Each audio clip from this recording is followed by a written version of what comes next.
Isang mapayapang araw sa iyo. Welcome sa mga payo ni Ama, isang pag-aaral sa Biblical na pagiging magulang. Kabanata 1, Bahagi 2. Sina Adan at Eva, ang mga unang magulang. Ang mga unang magulang na binanggit sa kasulatan ay sina Adan at Eva. Ang kanilang kwento ay hindi lamang simula ng sangkatauhan, kundi simula rin ng pagiging magulang. Nilikha sila ng Diyos na may tiyak na layunin, biniyayaan ng pananagutan, at ipinagkatiwala sa kanila ang pangangalaga sa kanyang nilikha. Naitala sa Biblia, tinawag ni Adan ang kanyang asawa na Eva, sapagkat siya ang naging ina ng lahat ng nabubuhay.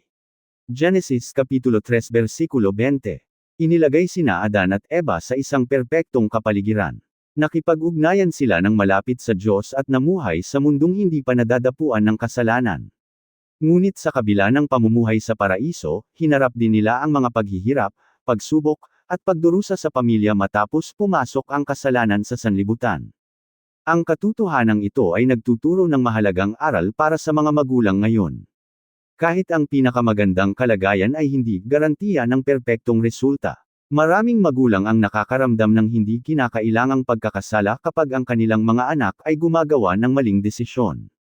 Madalas nilang itanong, nabigo ba ako bilang magulang? Mayroon pa ba akong dapat na ginawa? Masyado bang marami ang aking mga pagkakamali? Bagamat nararapat na suriin ng mga magulang ang kanilang sarili ng tapat at humingi ng karunungan sa Diyos, itinuturo din ng kasulatan na sa huli, ang mga anak ay gagawa ng sarili nilang mga pagpili. Naging mapagmahal na magulang sina Adan at Eva, ngunit ang kanilang pamilya ay nakaranas din ng matinding kalungkutan. Ito ang kwento nina Cain at Abel. Lumipas ang ilang panahon, at nagdala si Cain ng mga bunga ng lupa bilang handog sa Panginoon.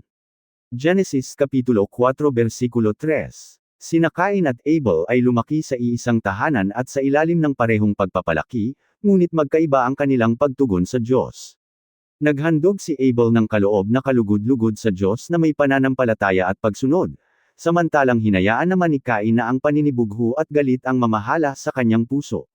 Sa sumunod na bahagi ng kasulatan ay mababasa, tumindig si Cain laban sa kanyang kapatid na si Abel at pinatay ito. Genesis Kapitulo 4 Versikulo 8. Ito ang kauna-unahang kalamidad sa pamilya na naitala sa kasaysayan ng tao.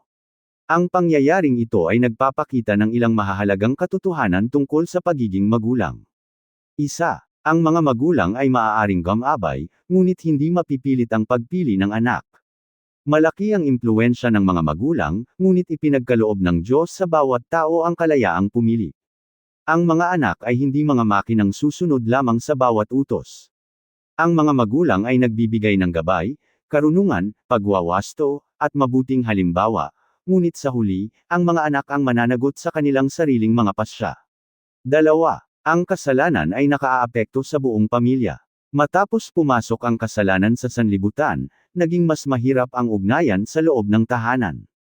Ang mga magulang ay nahaharap sa mga hamon tulad ng pagsuwi at paghihimagsik, galit at pagkainis, kay-abangan, kawalan ng pagsunod, hindi pagkakaunawaan, maling impluwensya mula sa iba.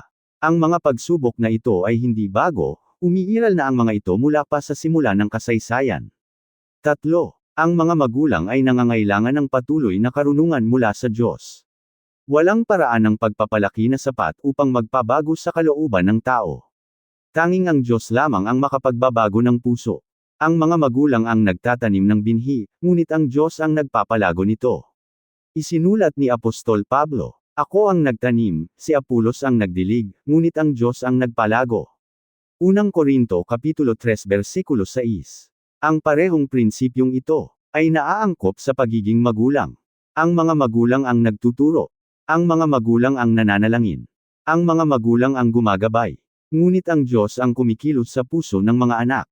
Halimbawa sa buhay, ang inang laging nananalangin. Isipin ang isang ina na napapansing nagbabago ang ugali ng kanyang anak na nasa kabataan na. Lumalayo ang loob nito, umiiwas sa pakikipag-usap sa pamilya, at nakikisama sa mga kaibigang hindi mabuti ang impluwensya. Nakaramdam siya ng pagkabigo at takot. Noong una, ang kanyang tugon ay galit at pagsaway. Hindi ka naman nakikinig. Nagiging pabaya ka na. Kailangan mong magbago. Naging madalas ang hindi pagkakaunawaan sa pagitan nila. Isang araw ay napagtanto niya na nakatuon lamang siya sa pagwawasto ng kilos habang napapabayaan ang gabay sa espiritual na aspeto.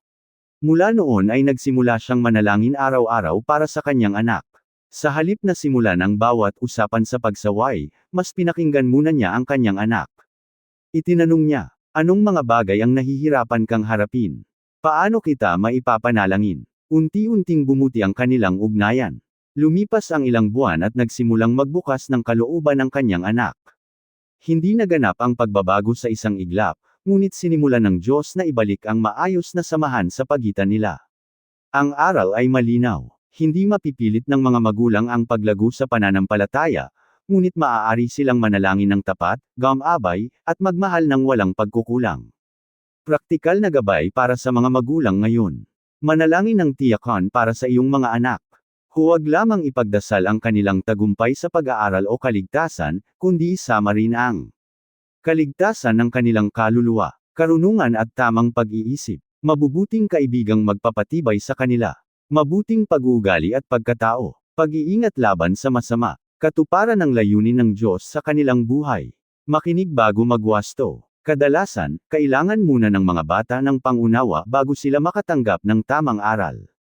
Ipinapaalala ni Santiago sa mga mananampalataya. Ang bawat isa ay dapat maging mabilis makinig, mabagal magsalita, at mabagal magalit. Santiago Kapitulo 1 Versikulo 19. Itama ang maling gawain ng hindi nasesire ang ugnayan. Ang pagwawasto ay dapat magdala ng pagbabago, hindi ng pagkawasak. Ang pagsaway ng walang pagmamahal ay maaaring magdulot ng takot, samantalang ang pagmamahal ng walang tamang pagtutuwid ay maaaring magdulot ng kalituhan. Ang tamang pagpapalaki ay nagbabalanse ng katotohanan at habag. Ipagkatiwala ang resulta sa Diyos. Ang pananagutan ng mga magulang ay ang maging tapat sa kanilang tungkulin, hindi ang ganap na kontrolin ang lahat ng pangyayari. Nakikita ng Diyos ang mga bagay na hindi nakikita ng mga magulang. Ang layunin ng Diyos para sa mga anak at pamilya. Ang mga anak ay hindi inaasahang pangyayari. Ang mga anak ay hindi pabigat. Ang mga anak ay hindi sagabal sa buhay. Ang mga anak ay mga pagpapala mula sa Diyos at bahagi ng kanyang banal na plano. Sinasabi ng Biblia, tingnan ninyo, ang mga anak ay mana mula sa Panginoon, ang bunga ng sinapupunan ay gantimpala mula sa Kanya. Mga Awit Kapitulo 127 Versikulo 3. Ang salitang, mana, ay tumutukoy sa isang mahalagang bagay na ipinagkakatiwala sa pangangalaga ng iba. Ito ay may malaking halaga at nararapat ingatan. Ipinagkakatiwala ng Diyos ang mga anak sa mga magulang na may kasamang sagradong pananagutan. Sa maraming kultura, ang halaga ng isang bata ay nasusukat sa kanyang mga nagagawa. Mga tagumpay sa paaralan, mga natatanging kakayahan, panlabas na anyo, kasikatan sa kapwa, antas ng tagumpay. Ngunit magkaiba ang pananaw ng Diyos. Ang tunay na halaga ng tao ay nagsisimula sa katotohanang siya ay nilikha ayon sa wangis ng Diyos. Mahalaga ang bawat bata dahil siya ay nilikha ng Diyos. Ang layunin ng Diyos para sa mga anak. Ipinapakita ng kasulatan ang ilang mahahalagang layunin ng Diyos sa pagkakaroon ng mga anak. Isa, upang makilala at parangalan ng Diyos. Ang tao ay nilikha upang magkaroon ng ugnayan sa Diyos. Ang tungkulin ng mga magulang ay tulungan ang kanilang mga anak na maunawaan kung sino ang Diyos, ang wagas na pagmamahal ng Diyos, ang kaligtasan sa pamamagitan ni Hesus Kristo, ang pagsunod sa mga turo ng kasulatan, ang tunay na pagsamba. Sinabi ni Jesus, pahintulutan ninyong lumapit sa akin ang maliliit na bata, at huwag ninyo silang pigilan. Mateo Kapitulo 19 Versikulo 14. Mahalaga ang mga bata sa paningin ng Diyos. 2. Upang mahubog ang mabuting pag-uugali. Hindi dapat lamang nakatuon ng mga magulang sa tagumpay na nakikita ng paningin. Ang tunay na pagkatao ang mas mahalaga. Ang kaalamang walang mabuting pag-uugali ay maaaring makasama, ang kakayahang walang tamang asal ay maaaring makasira, at ang tagumpay na walang integridad ay maaaring maging walang kabuluhan. Itinuturo ng Biblia, ang bunga ng Espiritu ay pag-ibig, kagalakan, kapayapaan, pagtitiyaga, kabutihang loob, kabutihan, katapatan, pagpapakumbaba, at pagpipigil sa sarili. Galatia Kapitulo 5 Versikulo 22 hanggang 23. Dapat matutunan ng mga bata ang katapatan, pagmamalasakit sa kapwa, pagpapakumbaba, Pananagutan sa sariling gawa. Pagpipigil sa sarili. Katapatan sa pangako. 3. Upang matupad ang layunin ng Diyos. May natatanging plano ang Diyos para sa bawat buhay. Sinasabi ng Biblia, sapagkat alam ko ang mga plano na inihanda ko para sa inyo, sabi ng Panginoon. Jeremias Kapitulo 29 versikulo 11. Hindi tinatawag ang mga magulang na likhain ang sariling layunin para sa kanilang mga anak. Ang kanilang tungkulin ay tulungan ang mga anak na matuklasan ang layuning itinakda ng Diyos para sa kanila. Halimbawa sa buhay, pagsuporta sa tawag ng anak. May isang ama na nangarap na balang araw ay pasok din ang kanyang anak sa kanilang negosyo. Ngunit habang lumalaki ang bata, lumalawak din ang kanyang pagnanais na maglingkod sa Diyos at tumulong sa kapwa. Sa simula ay nahirapan ang ama, dahil naiiba ang direksyon ng kanyang anak sa inaasahan niya. Matapos manalangin at mag-isip ng mabuti, napagtanto niya ang isang mahalagang katotohanan. Ang mga anak ay nauuna sa Diyos kaysa sa sinumang magulang. Ang mga magulang ay gumagabay, ngunit ang Diyos ang nagtuturo ng tamang landas at tungkulin para sa kanila. Sa halip na pilitin ang kanyang sariling kagustuhan, hinihikayat at sinusuportahan ng ama ang kanyang anak. Lumipas ang maraming taon at tapat na naglilingkod ang anak sa kapwa, na nakapagpabago ng buhay ng marami. Ang aral ay malinaw. Ang pagiging magulang ay hindi tungkol sa paghubog ng mga anak na maging katulad natin. Ito ay tungkol sa pagtulong sa kanila na maging kung sino ang nilikha ng Diyos para maging. Praktikal na gabay para sa mga pamilya ngayon. Magsalita ng mga salitang nagpapatibay sa kanilang layunin. Sabihin ang mga bagay tulad ng, may dahilan kung bakit ka nilikha ng Diyos. Binigyan ka ng Diyos ng mga natatanging kakayahan. May malaking halaga ka sa paningin ng Diyos. Purihin ang mabuting pag-uugali kaysa sa mga tagumpay lamang. Purihin ang katapatan, kabutihan, katapatan sa pangako, at integridad. Turuan ang mga anak na maglingkod sa kapwa.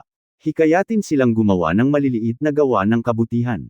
Pagtulong sa mga kapatid. Paglilingkod sa iglesia. Pagtulong sa mga kapitbahay. Pagbabahagi sa nangangailangan. Magsimula ng mga usapang espiritual sa loob ng tahanan. Magtanong tulad ng, ano ang natutunan mo sa salita ng Diyos ngayong araw? Sa anong mga bagay ka nagpapasalamat sa Diyos? Para saan tayo maaaring manalangin? Nang magkakasama, mahalagang aral ng Kabanata 1 ang pagiging magulang ay nagsisimula sa Diyos dahil ang pamilya mismo ay nagmula sa Kanya. Ipinapaalala sa atin ang kwento ni Adan at Eva na ang pagiging magulang ay may kasamang kagalakan, pananagutan, at mga pagsubok. Ipinapakita rin ito na kahit ang mabubuting magulang ay nangangailangan ng karunungan mula sa Diyos. Dahil sa huli, ang mga anak ay gagawa ng sarili nilang mga pasya. Ang mga anak ay hindi pag-aari na maaaring kontrolin, sila ay mga kaloob na ipinagkatiwala ng Diyos. Ang mga magulang ay tinatawag na mag-alaga, magturo, magwasto, magmahal, at gumabay sa kanila tungo sa layunin ng Diyos. Bilang mga magulang, ang ating pinakadakilang layunin ay hindi lamang magpalaki ng mga anak na matagumpay sa paningin ng tao. Ang ating pinakadakilang layunin ay magpalaki ng mga anak na nakikilala ang Diyos, umiibig sa Kanya, at tapat na namumuhay ayon sa Kanyang mga daan. Maraming salamat sa pakikinig. Ako si Pastor Jeff Flores ang nagsasabing sa Diyos ang lahat ng papuri.